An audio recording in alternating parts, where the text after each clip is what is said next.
A lot of times in studio portrait photography, the photographer will use kind of an abstract background that adds a little bit of texture and interest, but doesn't really distract from the subject.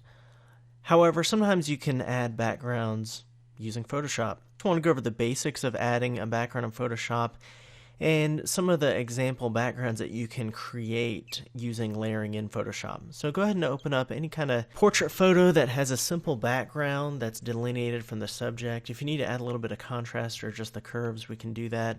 I'm going to work on a duplicated layer, so I'll press Control or Command J on the PC or Mac, and then I'm going to go to Image, Adjustments, Curves. I'm just going to pull this down just a little bit, just so that's a little bit darker in the foreground here. Okay, so what we want to do is cut out the subject from the background. So depending on your photo, you might have to use some manual selection techniques if there's not really a clearly delineated difference between the subject and the background. In this one, there is a difference for the most part. So we can actually use the quick selection tool, and I'm just going to click and drag around the subject like so. And that does a pretty good job. Oh, it went too far. Let me try again. So I'm going to deselect. I'm actually going to select the subject instead. And you can adjust some of the settings up at the top with the quick selection tool. We want sample all layers unchecked for this example, unless you have, especially if you have a bunch of other layers. But if you have add to, that's going to add to the selection. If you have subtract from, it's going to subtract from it. Or you can just hold down Alt on the PC or Option on the Mac, and that will subtract from. Like in this area here, we need to subtract from. Press the left bracket on the keyboard to resize, and need to subtract from this area. And we need to Alt or Option click and just subtract that area, and then hold Shift and add to an area.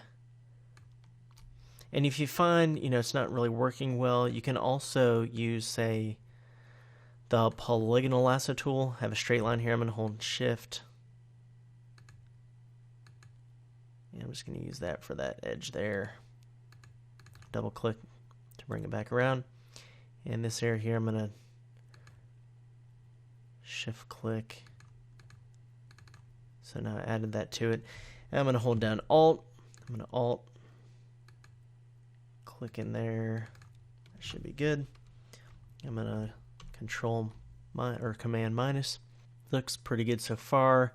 Need this area here subtracted from the area. So I'm going to do something like that.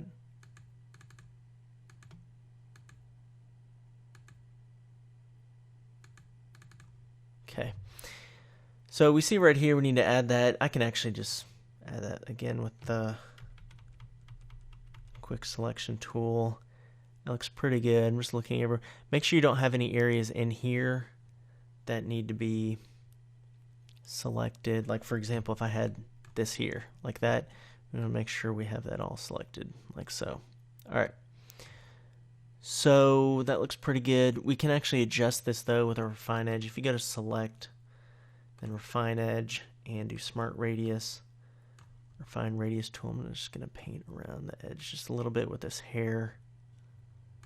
Make it a little bit more delineated. Bump up the radius just a little bit. I got 1.2, but it depends on your photo. And I'm going to click OK. And so that looks pretty good. Oh, notice right here, we need to add that to it. Missed that. Okay.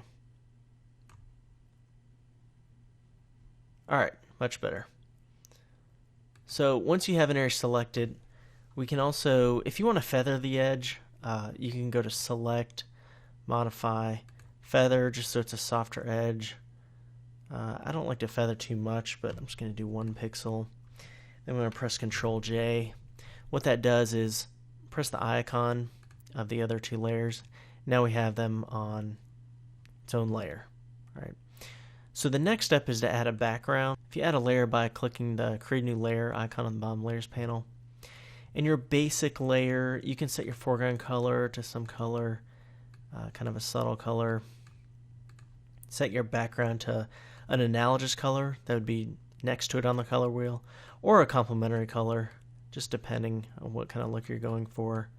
So if you do analogous, then you can choose the gradient tool, and the first selection here is foreground to background, and you can click and drag.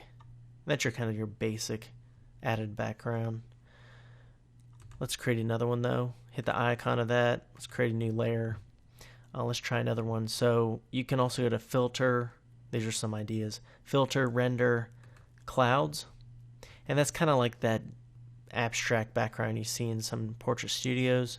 But you can customize it a lot more. If you think it's too strong or too detailed, you can go to filter, blur, Gaussian blur, and just blur it a little bit, maybe not too much.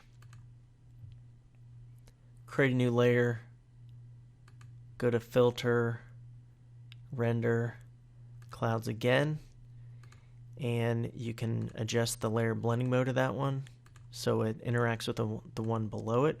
Maybe makes it more lightened. Overlay, you can also rotate it if you want to have different effects. If you think it looks better, you can make it larger so you have a larger photo. Just hit enter. Overlay it on top of the other one, so there's with or without it, so it adds a little bit more texture to it. And if you think these are too strong, you can bring the opacity down of one or both of them, like so. You can also have them interact with this gradient. So for example, this one here, let's make this say soft light, then make this one soft light as well. And then you got a nice mixture of that abstract textured background with the gradient.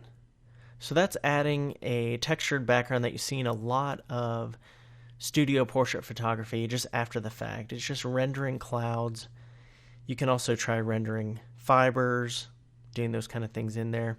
You can also go to, let me create a new layer here. So we're working on a new layer. Press Alt backspace or Option delete on the Mac, Alt backspace on the PC. So you fill it with the foreground color on this new layer, and then go to filter, render, lighting effects, and wait for this to come up.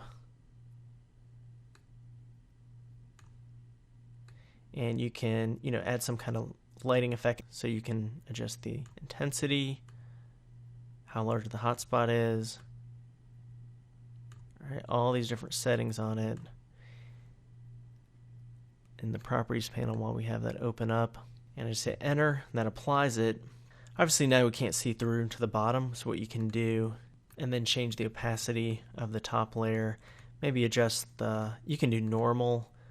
Some of these aren't going to work too well with, because the lighting ones, the ones that lighten it a little bit, you're not going to see much. And then if you darken it, you can do multiply, but really if you just do normal and bring the opacity down, then it does add a little bit of lighting to that background. So there's the effect with the lighting effect. So that's adding a abstract background to a photo after the fact in Photoshop.